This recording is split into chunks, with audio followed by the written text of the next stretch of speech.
Like many lighter roll and write games, I really enjoy Get On Board, New York and London, but also, the more I play it, the less enamored I become. Hey, I'm Alex Radical from Board Game Co. and today I'm reviewing Get On Board, New York and London from Yellow Games. And this is, well, not technically a roll and write, but more of a flip and write, but even then the main board. Well, let's go ahead and talk about this game.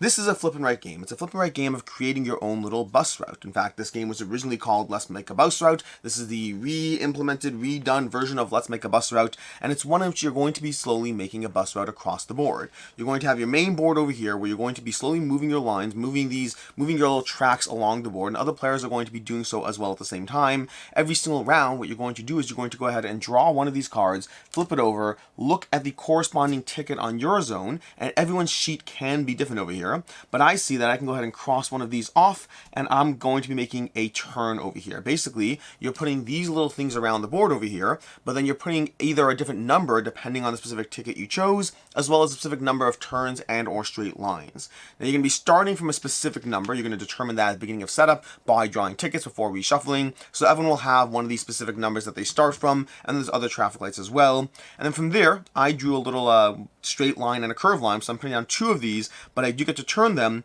and let's show you what we're doing. I'm going to go ahead and turn this way down here. That's going to be my straight, and then I'm going to also go ahead and curve that way. Now this is the first extra rule worth mentioning. When you hit a stoplight, if you end your movement on a stoplight, you can go ahead and get an extra movement out of that. So I'm going to continue my pathway to try to pick up more students, and I'm going to head that way over there.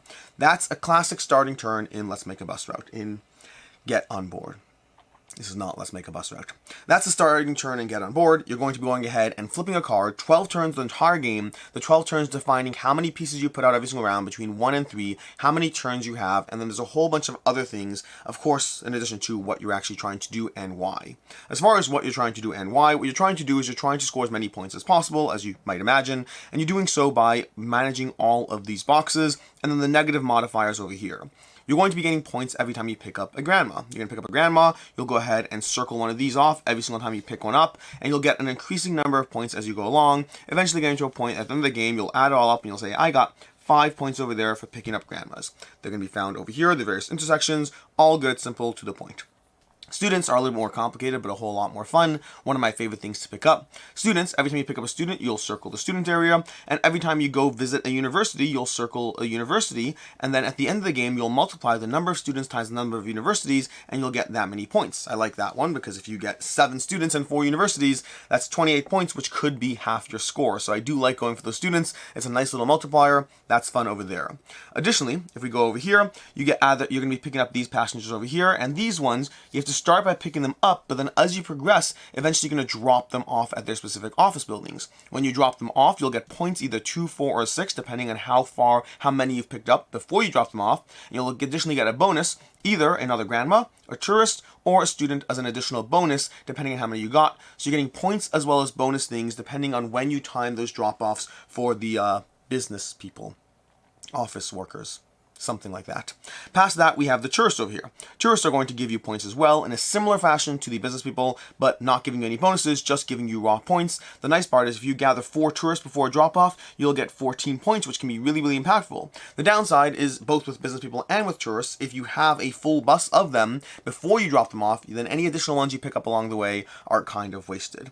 Those are going to be the 3, 4 main scoring areas, but we're not done yet.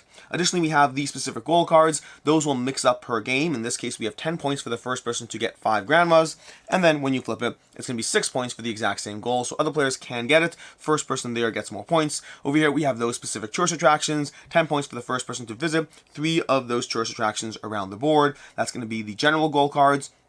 And then lastly, you have your private goal card, which is either 10 points or nothing if you achieve it. Well, it's 10 points if you achieve it, it's nothing if you don't. These are going to give you specific stops you have to get to. In this case, traffic lights E, H, and N. So E, H, and N over here. Where's N, N, N? N's over here. There we go. You have E, H, and N, the specific locations you're trying to get to. If we get these cards over here, if we get these specific locations, then we'll get 10 points. And if we don't, well, as you can imagine, you don't.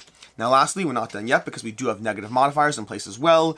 Every single time you want to break a turn, you want to take a turn when you can't, or vice versa. You want to go straight when you're supposed to take a turn, you could go ahead and fill in one of these squares over here, circles over here, getting a negative modifier points for doing so. So ideally, you have to follow the scripted amount of what you're supposed to do. If you don't, you can go ahead and take a penalty, you get a few points damage or whatnot to go ahead and break the rules of the game. Additionally, we have a concept of congestion in the game. Congestion is the idea of traffic patterns. We have too much traffic going on in an area. Specifically, if you are trying to place down a piece where another player has pieces, you have to pay a little bus over here. That first one's free, the next one's a negative point, next one's free, next one's a negative points, onwards and so forth until they start being negative points for every single time you're going through a congested area. Now that does get worse the more players have tokens there. If you have 3 players with tokens there, you're gonna pay a penalty of 3 buses to go in that overly congested area. You want to be unique and special with your bus routes, not just going through the high traffic areas. So you need to be mindful of how the board is developing. And we're not done yet. We have one last rule. I think one last rule. We probably have everything else. The one last rule, well, that's actually not true. We have 2 last rules. The second last rule is the fact that your bus route can never loop in on itself. You are always drawing from the very end. If you draw another card, and we're going ahead and putting out that one over there, that's going to be a single bus thingy. Let's go put it there, pick up a grandma. Then we draw another one. We're going to go ahead and that's going to be 3 over there. If we ever loop back in on ourselves, let's just pretend that this was going this way, then you immediately will end your game, which is not a very smart little circle to draw there. You need to be mindful of your pattern, planning it out from the very get-go. It's important to just keep that in mind as you go. And then the last part, the very last thing, we also have additional bonus points I didn't really talk about, which are from every single time. You have specific landmarks over here. We have Piccadilly Circus, Buckingham Palace, King's College, and City of London. Whenever you visit those locations over there, you're going to check how many students, how many business people, or how many tourists you've acquired, and you're going to get bonus points for that number of tourists. So it's another little extra bonus modifier, and that is basically get on board. Although we're still not done yet, because if we can go ahead and remove these cards over here, these bonus cards and these tickets, then on the other side of the board we also have, well, the New York side of things. You have the New York side of things over here where you can grab New York, put it down, same basic idea. New York's designed more for 2 to 3 players and London's designed more for 4 to 5 players. You could obviously play them in both methods, but just the practical aspects of the way the boards are designed, both size-wise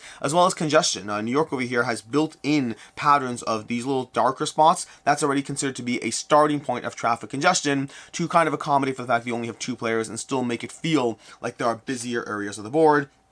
And now, finally, we're done with Get On Board, New York and London, how the game plays and all that, which means it's review time, starting off with ease of play. Ease of play.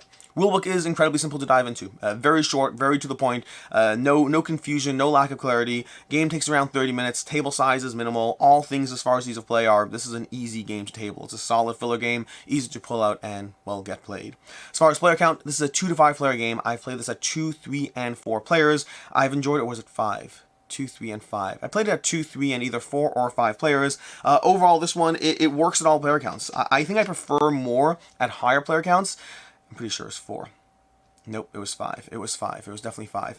I'm pretty sure I enjoyed it more at higher player counts. I find that the level of congestion you have at a 2 to 3 player game is less interesting. You have the pre-printed New York side if you're playing with that, but then you just don't have as much interaction with the various other players putting things down. I find a 4 or 5 player game has much more going on as far as just the possibility of trying to place down one of your tracks over there, one of your bus routes tokens, where there's 4 other tokens, is a lot of fun. And by fun I mean not fun, but the planning that develops around that, I enjoyed it a little more. And turns are simultaneous for the most part. You do have this first player token because that matters only in the cases where somebody will want to get to the same spot as you first, who has to pay that extra traffic jam situation. So that's a small little detail. But for the most part, turns are simultaneous, which means even at a 5 player game, this still comes in. It's like a 30-minute game. I would say at 2 players, it's like 20 minutes, and at 5 players, it's like 35. It's really not a small gap for the number of players. It is a fast-playing game.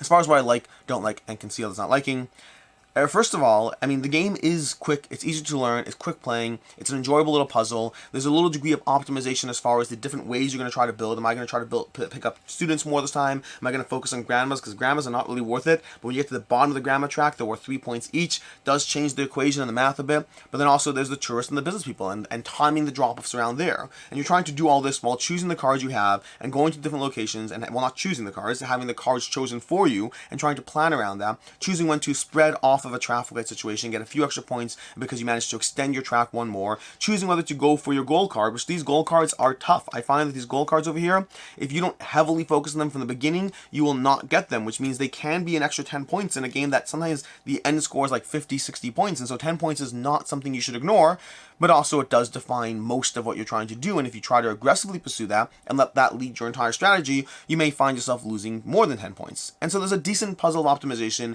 in a fairly light, accessible, easy to play game. Which brings me directly to what I don't like, which is it's a light game and it's the same game every single time. Now, not every single time. Inherently, you have two maps in here, so that inherently gives you two different setups or two different boards. And then there's the goals, which mix things up a bit, and obviously the order the tickets come out. But for the most part, go on board, get on board is a similar experience every time you dive into it, and it's one that as I've played it more, I just find myself less and less compelled by it. It's quick, it's light, it's simple, it's accessible, all those things are strong pros, but sometimes they come with the trade-off of the game isn't holding my interest as I continue to play it. It's a game that is fun and it's enjoyable for an exposure aspect, and it's the kind of thing that I do recommend it. Well, let's talk about it more in final thoughts. It's a light game that has been getting less interesting the more I play it. Let's focus on that for now. As far as what I can see others not liking, first of all, traffic jams. I actually like the puzzle of the traffic jams. I find it's one of the more interesting elements of the game as the board gets congested in general, and trying to figure out how to adjust your goal based on the revised board. That is one of my favorite parts of the game, which is why I like it at higher player counts. You may not. If you're looking for a quick, simple experience, you don't want the penalty of, well, they got there first, and now my entire pathway that I was trying to take is going to involve going through 7 traffic jams. It's going to lose me 7 points, and I just don't like, well, yeah, I mean, if you don't like that, you don't like that. It is what it is. And then secondly is the gold card. Like I said already, the gold card kind of defines everything you do here. If you don't focus on this in the very beginning, you're not going to get it. You're just almost certainly not. You have to be mindful of it from the get-go, which means it kind of defines your entire strategy.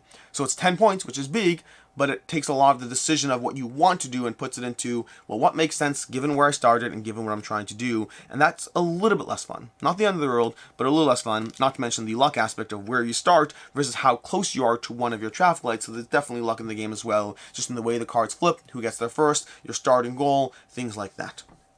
As far as final thoughts on Get On Board New York and London.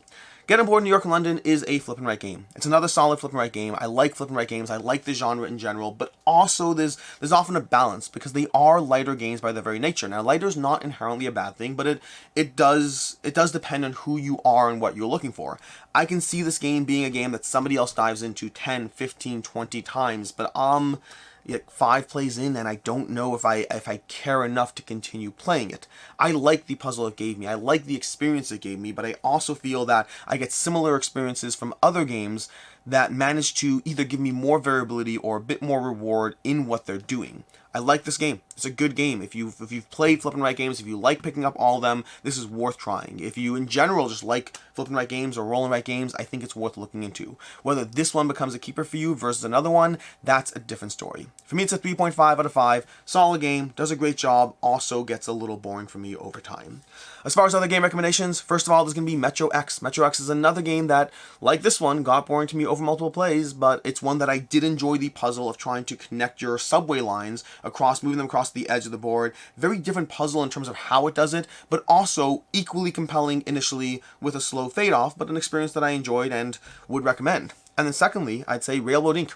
Railroad Ink is a game that to me falls into a similar weight class as Get On Board, but for me, Railroad Ink, especially if you have a lot of the content, the expansion content, I find the experience I get out of it is a lot more variable, the dice are a lot more punishing, and the puzzle I'm forced to constantly adjust myself around gives me the same degree of lightness and accessibility that Get On Board does, but in a way that has stayed in my collection a whole lot longer as it continuously mixes up that experience and provides different puzzles to dive into. Until next time, I'm Alex Radcliffe from Board Game Co. I hope you enjoyed this video, and as always, have a good one.